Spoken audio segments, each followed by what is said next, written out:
ভাই উকি দিয়ে না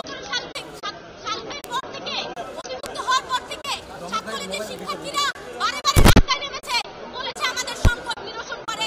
আমরা বারবার বলেছি এই যে শিক্ষার্থীকে বারে বারে মুখোমুখি দাঁড় না করিয়ে এই সংঘাত না তৈরি করে এই বিষয়টির একটা সৃজনশীল সমাধান আপনারা দেন, কিন্তু এই সৃজনশীল সমাধান যতদিন পর্যন্ত দেওয়া না হবে এই সংঘাত সংঘর্ষ কিন্তু চলতেই থাকবে। এই কথা কিন্তু আমরা স্পষ্টভাবে বলে দিতে চাই। তাই আমরা বলছি অতি সত্বর সাত কলেজের এই যে সংকট, সেই সংকটের সমাধান করতে হবে।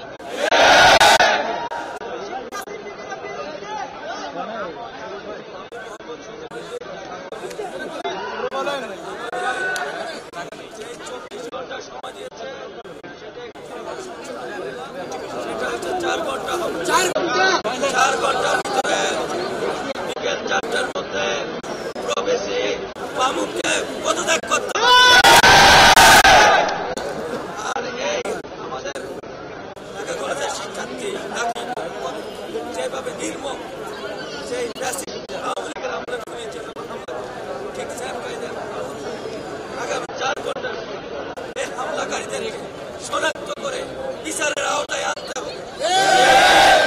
যদি না নেয় 4 ঘন্টা পরে ঢাকা কলেজ, কলেজ, 7 কলেজ সহ আমরা কঠোর কর্মসূচি দিতে বাধ্য। 4 ঘন্টার আলটিমেটামে আমাদের যে 6 দফা আছে এই 6 দফা হচ্ছে বাস্তবায়ন করতে না করে, তাহলে আমরা 4 ঘন্টা পরে আমরা কঠিন কর্মসূচি আমরা 4 দিন 5 দিন কিংবা 24 ঘন্টা বেঁধে দেব না। কারণ যখন বৈষম্য 7 কলেজের যে সংকটের বিরুদ্ধে যখন আমরা দাঁড়িয়েছি, তখন ঢাকা বিশ্ববিদ্যালয়ের প্রশাসন আমাদের উপরে লাঞ্ছনা বঞ্চনা বিভিন্নভাবে এই প্রতিবন্ধক করে আমাদেরকে আরো ড্যামেজ করার চেষ্টা করেছে। আমরা যখন প্রতিবাদের সুর তুলেছি তখন এই মামুন বাহিনী দিয়ে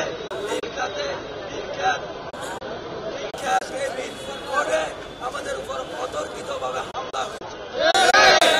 যদি 4 ঘন্টার ভিতরে আমাদের দাবি বাস্তবায়ন না হয় আমরা কঠিন কর্মসূচি দিকে যাব।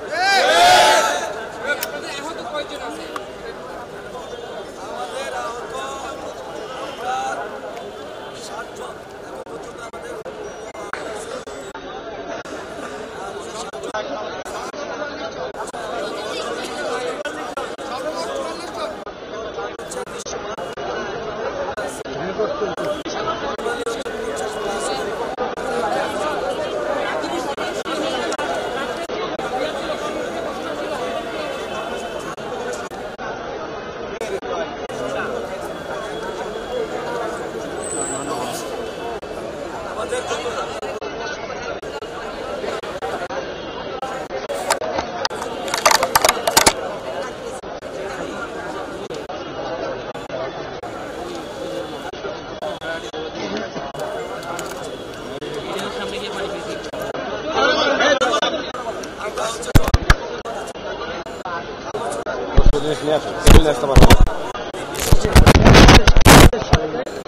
সামাজিক সংগঠনগুলোকে নিয়ে আজকে আমরা কালকে হচ্ছে সম্মেলনের যে কর্মসূচি ছিল ওটা উদ্ধ করে আজকে আমরা কর্মসূচি ওটা 4 ঘন্টা আলটিমেটাম দিয়েছি, যাতে আমাদের হচ্ছে দাবি দাওয়াগুলো মেনে নেয়।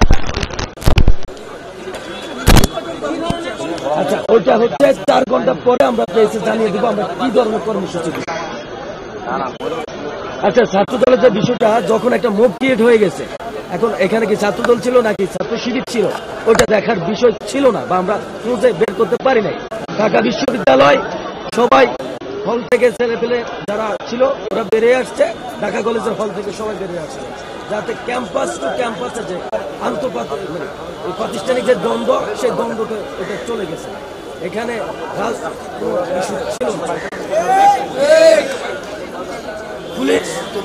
পুলিশের ভূমিকা ছিল যখন আপনার নির্ঘাত থেকে দাওয়া পাল্টা দেওয়া শুরু হয়েছে, তখন আমি নিজেই মহসিন ভাইকে কল দিয়েছি থানায়, আপনি দুদিকে চক্রবন্দি করছেন, কিন্তু পুলিশ কি করছে ঢাকা বিশ্ববিদ্যালয়ের শিক্ষার্থীদেরকে পিছনে নিয়ে প্রটোকল দিয়ে আমাদের উপর টিয়ার চালানো।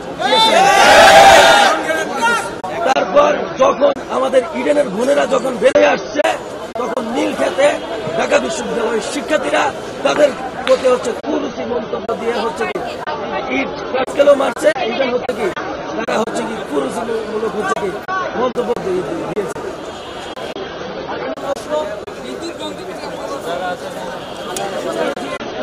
বিদ্যুৎ যে বন্ধ, এই এরিয়াতে মাঝে মধ্যে বিদ্যুৎ থাকে না, কালকেও বিদ্যুৎ ছিল না। ইভেন তখন এটা সম্পর্কে এক্স্যাক্টলি হচ্ছে আমরা কিছু জানি না। তবে আমি হচ্ছে মোহাম্মদ সজিবউদ্দিন, ঢাকা কলেজ। আমি সুমাইয়া আক্তার, ইডেন মহিলা কলেজ। দেখুন, কালকে শিক্ষার্থীরা যখন আমরা দেখলাম যে ঢাকা কলেজের শিক্ষার্থীরা নেমে এসেছে, তাদের উপরে ঢাকা বিশ্ববিদ্যালয়ের শিক্ষার্থীরা অতর্কিতভাবে হামলা করেছে।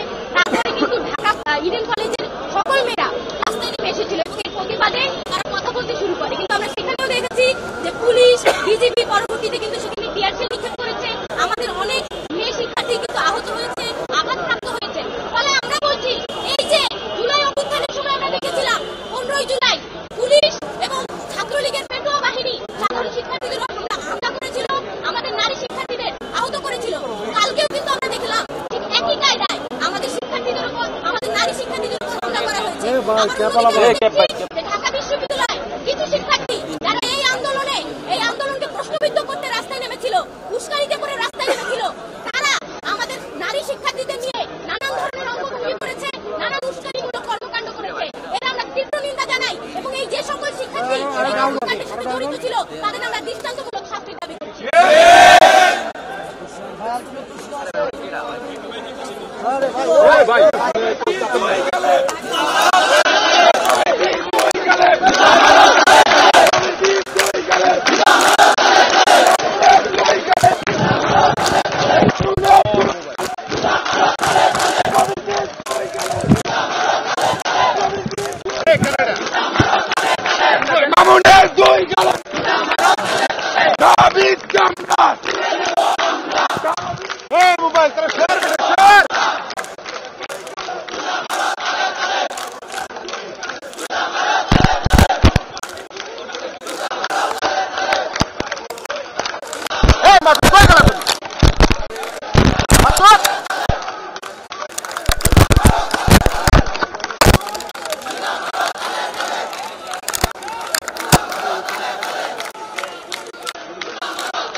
অডিও ফাইল আসছে।